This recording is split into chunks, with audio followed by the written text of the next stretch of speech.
Ito ang kasaysayan ni Antonio Trillanes IV. Tara alamin natin sa history. Disclaimer: lahat ng aming babanggitin sa video na ito ay mapapanood at mababasa din sa iba't ibang online sites at articles. Panimula, si Antonio Fuentes Trillanes IV ay mas kilala natin bilang si Senator Trillanes, hinahanga ng iba at kinasusuklaman naman ng iba pa. Matagal na natin siyang kilala bilang politikal na personalidad, pero bago ito ay dati siyang militar na nakilala sa pagiging leader ng pag-aalsa. Panglima siya sa 6 na anak nila Navy Captain Antonio Floranza Trillanes, tubong Albay, at ang kanyang ina naman ay si Estelita Diaz Fuentes, tubong Capiz.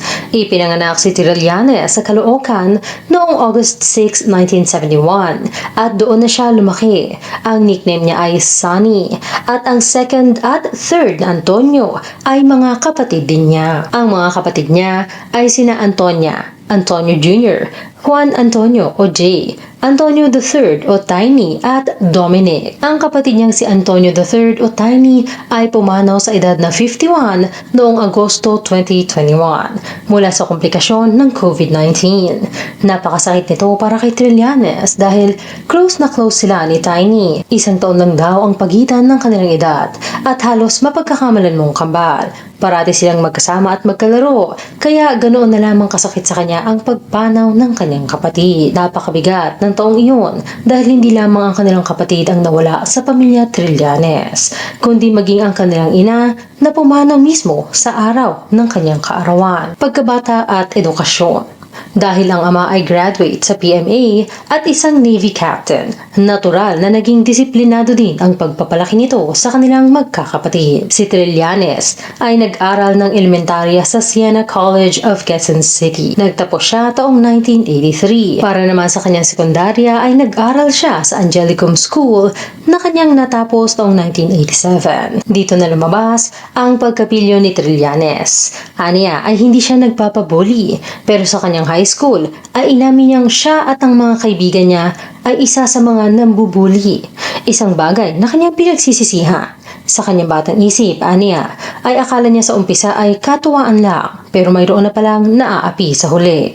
Kaya nang mapunta siya sa Senado, ay ipinasa niya ang Anti-Bullying Law o ang Anti-Bullying Act of 2010. Pero aniya, mayroon din daw siyang compulsion na ipagtanggol ang mga naaapi, gaya ng kapag ang isang kapatid o kaibigan niya ay inaway, ay sumasaklolo siya. 1 taon bago siya graduate, taong 1986, sinabi ni Trillanes sa isang interview na noong panahon ng unang EDSA Revolution ay nakita niyang umiiyak ang kanyang ina habang may kausap sa telepono. Napag-alaman niyang ito pala ay ang kanyang ama at inihahabili na silang magkakapatid dahil magde-defect na daw ito.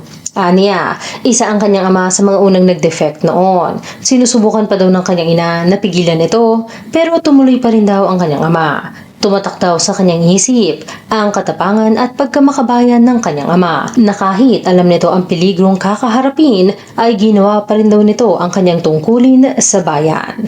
Para naman sa kolehiyo ay kumuha siya ng kursong Electronics and Communications Engineering sa De La Salle University. Na-enjoy ni Trillanes ang kanyang kabataan. Madalas siyang magdisco kasama ang kanyang mga barkada at nakikihalubilo sa kababaihan. Sa kanyang ika-4 at huling taon, imbis na ipagpatuloy at graduate ay palihim siyang kumuha ng entrance exam sa PMA. Nang sabihin niya ito sa kanyang mga magulang, natural na tumutol ang mga ito. Lalo na ang kanyang ama na graduate din sa parehong institusyon.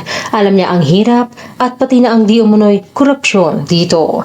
Pero nanindigan si Trillanes at sa huli ay tinanggap at sinuportahan na lamang siya ng kanyang mga magulang. Habang nag-aaral sa PMA ay ilang award ang iginawad sa kanya bago siya tuluyang graduate sa kanyang degree na Naval Systems Engineering noong taong 1995. Parte siya ng Marilag Class of 1995 ng PMA. Marami sa mga kabatch niya dito ay makakasama niya sa pag-aalsa laban sa Administrasyong Gloria Macapagal Arroyo. Pagkatapos ng kolehiyo ay agad siyang sumabak sa trabahong militar ayon sa website na Senate of the Philippines. Dinaanan ni Trillanes ang lahat ng shipboard assignments bilang Mess and Supply Officer, Deck and Gunnery Officer, Engineering and Damage Control Officer, Executive Officer at sa huli bilang Acting Commanding Officer ng isang patrol gunboat. Sa 5 taon niya sa sea duty, ay marami siyang naging karanasan. Nakahuli sila ng dose-dose ng mga illegal smugglers, illegal loggers, poachers, human smugglers at illegal fishermen sa maraming karagatan sa palibot ng Pilipinas. Ang highlight ng kanyang military profession ay ang search and rescue operation na isinagawa ng kanyang unit matapos na tumaob ang MV Princess of the Orient dahil sa hagupit ng bagyong Gading. 150 sa 388 na pasahero nito ay pumanaw matapos na maiwan sa loob ng ferry o kaya naman ay inanod ng mga alon at tuluyang na habang ang ibang survivors naman ay ilang oras na nagpalutang-lutang bago maabot ng mga rescuers. Ang unit ni Trillanes ay nakapagligtas ng 32 na survivors. Napangasawa naman ni Trillanes si Army Captain Arlene Orejana na graduate din ng PMA. Nasa top din siya ng kanyang klase at isa siya sa kinikilala na Magnificent Seven mula sa makasaysayang Kalasag-Lahi Class of 1997 ng PMA.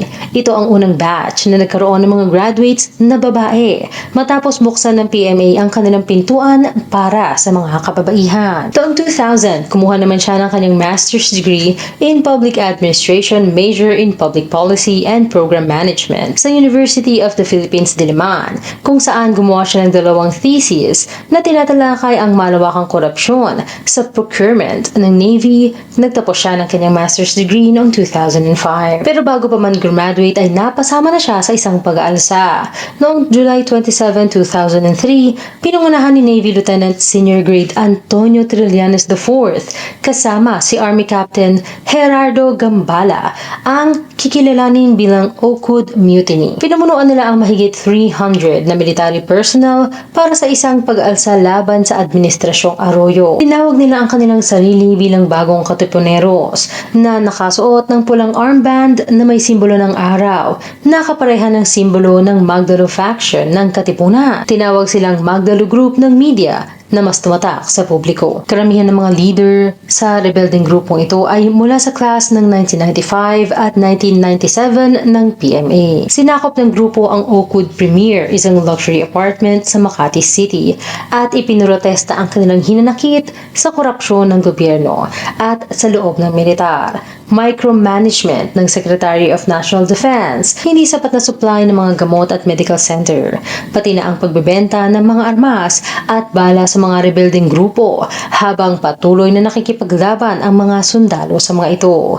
Hinihiling nila ang pagbibitiw ni Noy Pangulong Gloria Macapagal Arroyo, Defense Secretary Angelo Reyes, Philippine National Police Director General Hermogenes Ebdane at Chief of the AFP Intelligence Service Victor Corpus. Matapos ang 20 oras ng pakikipagnegosasyon, bago matapos ang araw ay maayos na sumuko ang mga sundalo, kapalit ng pangakong reresolbahin ang kanilang mga hinaing. Makukulong si Trillanes ng 7 taon. Sa panahong ito, asawa na niya si Arlene at kasalukuyang miyembro ng Corps of Professors ng Philippine Military Academy sa Baguio City, kung saan siya nagtuturo ng Psychology, Sociology at Information Technology. Wala daw siyang kaalam-alam sa pag-aalsang gagawin ng kanyang asawa. Gabi ng July 26 ay tinawagan pa daw niya si Trillanes upang sabihin na siya ay buntis sa 3 nilang anak. Noon kasi ay mayroon na silang 2 anak, si Francis Seth, isang 5 taong gulang na lalaki, at si Thea Estelle, isang 4 taong gulang na babae. Sumunod niyang nakausap ang kanyang asawa ay noong ikahuling oras na nito ng pag-aalsa, kung saan tinanong pa daw nito kung kamusta ang kanilang mga anak at sinabihan siyang huwag mag-alala. Parang pelikula daw ang sumunod na nangyari. Ilang araw matapos makulong si Trillanes ay pinuntahan siya ni Arlene at ng 2 nilang anak sa detention ng Camp Aguinaldo, kung saan nag-usap sila sa pagitan ng rehas ng kulungan. Dahil mga bata pa ang kanilang anak ay una nilang sinabi na ito ang bagong opisina ng kanilang ama, pero hindi din nila ito na itago ng matagal dahil nagtataka ang mga bata kung bakit hindi makakalabas ang kanilang ama. Taong 2004, 21 days matapos ipanganak ang kanilang bunsong si Alan Andrew, ay pumanaw ito dahil sa sakit. Sinabi ni Trillanes na dulot daw ito ng stress na dinanas ng kanyang asawa dahil sa kanyang pagkakakulong. Sa isang interview ay sinabi niyang mayroon pa rin siyang pagsisisi sa sarili dahil alam niyang siya ang dahilan ng pagkakastress ng kanyang asawa noong nagdadalang tao pa ito. Pinayagan siyang makita ang bunsong anak sa ospital habang lumalaban pa ito, pati ang dumalo sa lamay nito. Ipinapasa Diyos na lamang daw niya ang nangyari at ipinagpapasalamat na kahit papaano ay nakasama nila ito kahit ilang araw lamang. Strikto bilang ama si Trillanes, kaya mayroong takot ang kanyang mga anak sa kanya. Sanay na din daw ang mga ito na madalas siyang wala sa bahay dahil sa pagkabisi niya sa trabaho.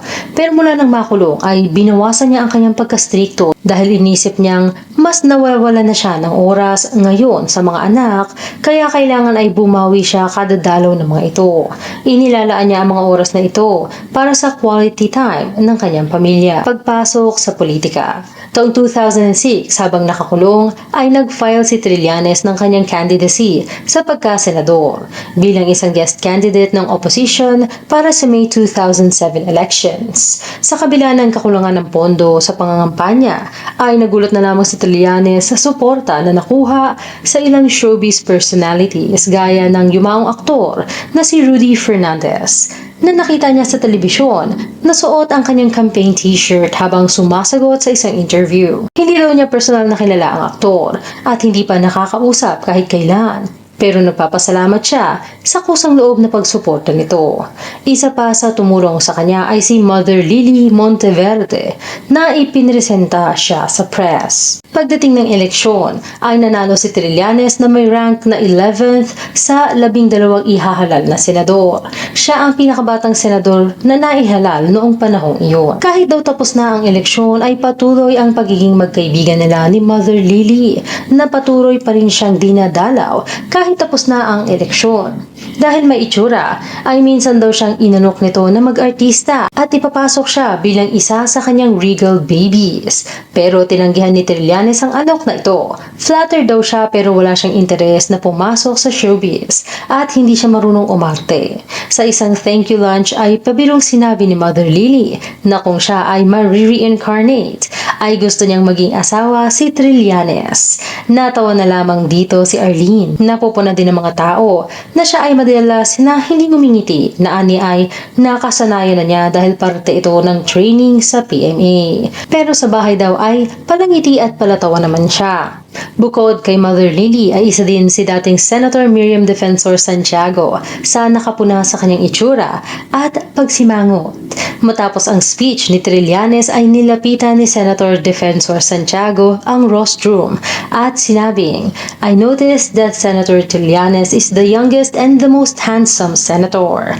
At sinundan pa ng, "I wanted to propose that he would look even better if he attempted to smile once in a while." Ikalawang pag-aalsa, November 29, 2007, 4 na buwan pa lamang na ihahalal na senador, ay muling nagsagawa ng pag-aalsa si Trillanes kasama si Brigadier General Danilo Lim at 25 sundalo na kasama sa Oakwood Mutiny.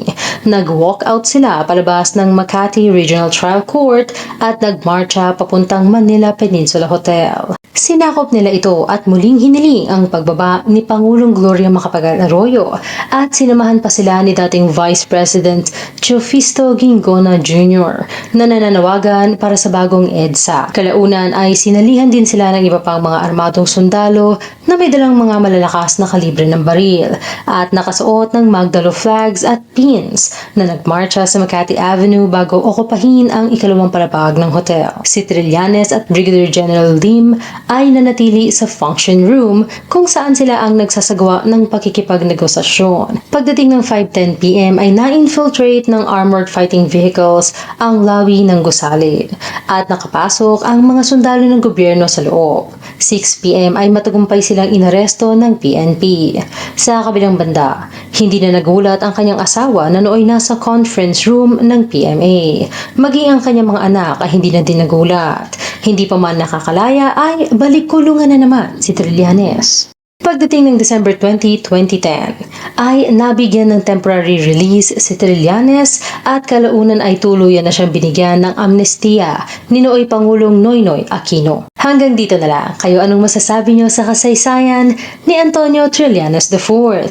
I-comment lamang ang inyong opinion sa ibaba at kung gusto niyo ng part 2. Salamat sa pagkikinig, huwag kalimutang mag-subscribe sa aming channel at i-click na rin ang notification bell. Hanggang sa muli.